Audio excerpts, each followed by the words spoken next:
Olá, meus alunos, sejam bem-vindos. É muito bom estar de volta depois de umas férias diferentes de tudo o que podíamos imaginar, mas graças a Deus estamos para dar continuidade aos nossos estudos e voltamos muito mais convicto do quanto o conhecimento é valioso para a nossa sobrevivência e para a compreensão correta das coisas que acontecem ao nosso redor. É muito bom ver que todos aqueles profissionais da saúde, pesquisadores, cientistas e outros que estão lutando, né, para salvar milhares de vidas, um dia eles ralaram muito estudando e foram crianças assim como vocês. E por causa de todos os seus esforços, né, de não terem desistido, mesmo quando se sentiam cansados, às vezes desanimados e até às vezes com preguiça, mas eles aguentaram firmemente ali, estudando, se aprimorando. Por causa disso, hoje, eles podem salvar milhares e milhares de vidas. Então, nos inspirando nesses profissionais, nós vamos começar os nossos estudos com todo o empenho, pois o futuro pertence a vocês e o mundo vai precisar de mais pessoas com conhecimento para a construção de uma sociedade que investe em educação, ciências, tecnologias, políticas de qualidade e muito mais. E falando nisso, vale ressaltar que para uma sociedade assim, é muito importante que se valorize e estabeleça as relações entre educação, ciências e tecnologias. E para começar a compreender tudo isso, vamos abrir o nosso livro didático, volume 2, na página 7. Vamos lá?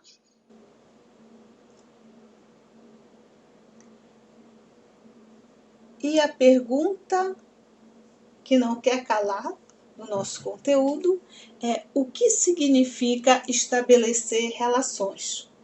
E eu quero começar com a imagem dessa ponte, que é a do Vietnã, né? E vamos refletir um pouco da importância de uma ponte, né? A ponte, ela tem a função de ligar pessoas, ligar lugares distantes, facilitar a relação, né, a ligação entre pessoas ou coisas. Então, a relação nada mais é do que uma ligação que se tem com alguém ou com alguma coisa. Por exemplo, qual é a relação sua com a sua mãe? Uma ligação de mãe e filha, a qual podemos chamar de uma relação materna. E essa ligação, ela se estabelece por meio do nascimento ou por adoção. Deu para entender mais ou menos o que significa então estabelecer relações? Significa ter uma ligação com alguém ou com alguma coisa. E aí a gente pode ver aqui ainda no nosso livro, na página 7, essa imagem, né, que mostra aí essa ponte que diz: relacionar é como construir pontes entre coisas, pessoas e olhares. Não é? Muito interessante. E a gente vai estar aprendendo muito mais sobre isso. A gente vai aprender também qual a relação do olhar com a imaginação. Vamos lá? Vamos agora para a página 9 do nosso livro.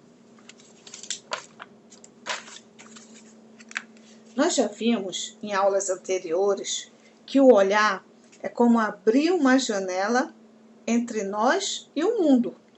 É também como fotografar, recolhendo e registrando as imagens daquilo que percebemos. Ou ainda como recolher sensações que nos aproximam do mundo. Além disso, quando nós olhamos, o pensamento abre novas janelas para relacionar, multiplicar, transformar as imagens e as sensações recebidas. Sabe quando a gente olha uma obra de arte e a gente muitas vezes tem uma sensação de paz e de tranquilidade, ou então uma sensação de alegria ou de euforia? A gente tem essa sensação através do olhar. Mas e o que é a imaginação? A imaginação é uma dessas janelas do pensamento, que quando ela se abre, o que imaginamos se torna de alguma maneira visível e perceptível para nós, ainda que seja invisível e imperceptível para as outras pessoas.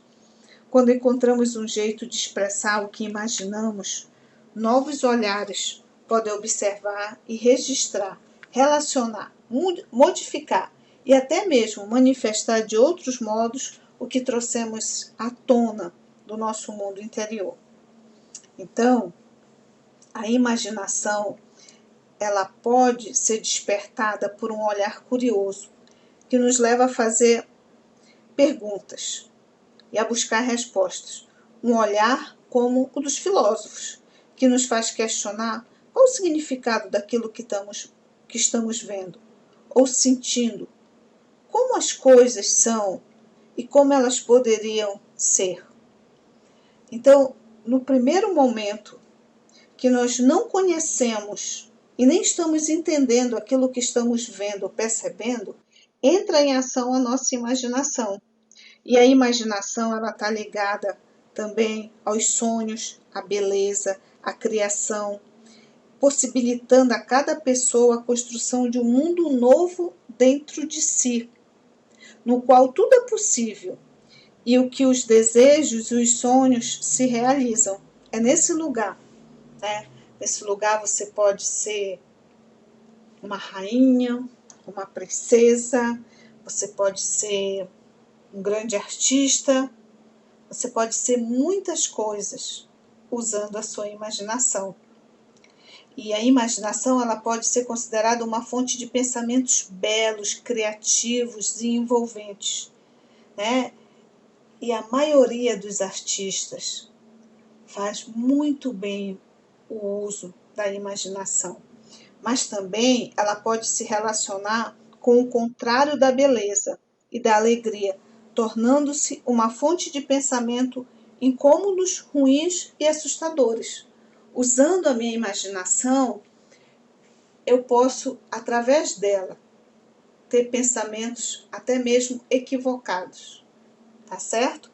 Então, a imaginação, ela se revela, portanto, como um conjunto de janelas que, abrindo-se atrás das janelas que são os nossos olhares, cada uma dessas janelas convida a observar de maneira diferente. Lembra quando nós iniciamos esse assunto? Eu até selecionei essa imagem aqui dessas janelas para vocês recordarem que cada pessoa que estivessem atrás dessas janelas e abrisse, elas teriam um olhar diferente para a rua onde essas janelas estão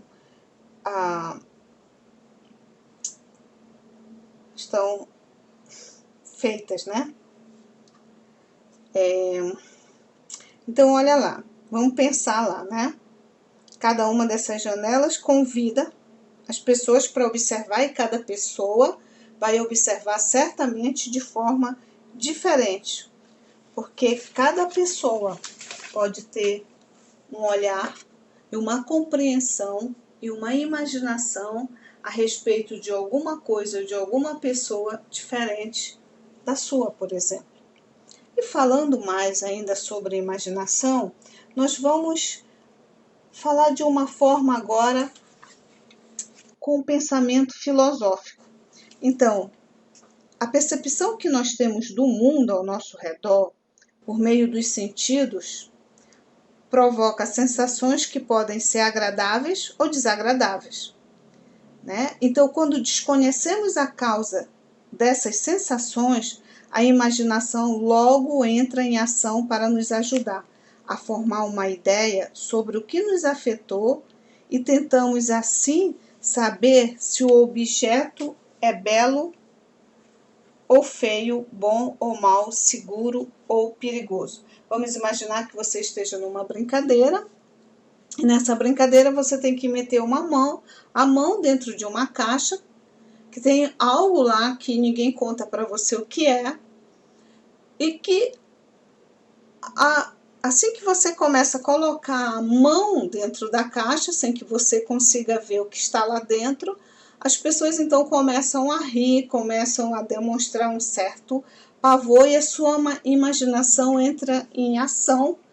Com tudo, você começa a imaginar que pode ser que tenha dentro da caixa uma barata, um rato, pode ser que tenha alguma coisa que não seja muito legal, né? E pode ser que tenha apenas lá dentro um chocolate. Mas até você ter coragem de meter a sua mão totalmente dentro da caixa, a sua imaginação fluiu imaginando muitas coisas. Então a imaginação, ela funciona como uma capacidade especial de formar imagens em nosso cérebro, conforme aquilo que nos afeta por meio dos sentidos. Então, um filósofo francês chamado René Descartes, ele afirmou: o ato de imaginar nada mais é do que contemplar na mente a imagem de um corpo material. Então, você não viu ainda o que tem dentro da caixa, mas vamos supor que você esteja imaginando que pode ser que tenha uma barata lá dentro, pode ser que tenha um sapo. Então, essa imagem que ocorre na sua cabeça, ela ganha um corpo material. Descartes entendia a imaginação como a capacidade que temos de formar imagens mentais daquilo que conhecemos por meio dos sentidos. Ele julgava que a imaginação não conseguiria formar um conhecimento puro, mas poderia contribuir para que buscássemos conhecer mais e mais aquilo que existe dentro da realidade. Então, a imaginação te ajuda, no caso do exemplo que eu estava dando de você colocando a mão dentro da caixa, a ir com mais cuidado, né? Mas você busca saber, conhecer o que de fato está lá dentro. Então, você vai continuar aprendendo mais desse assunto, fazendo a atividade 11 do nosso livro, a página 11, e a atividade da página 10 também. Até a próxima aula.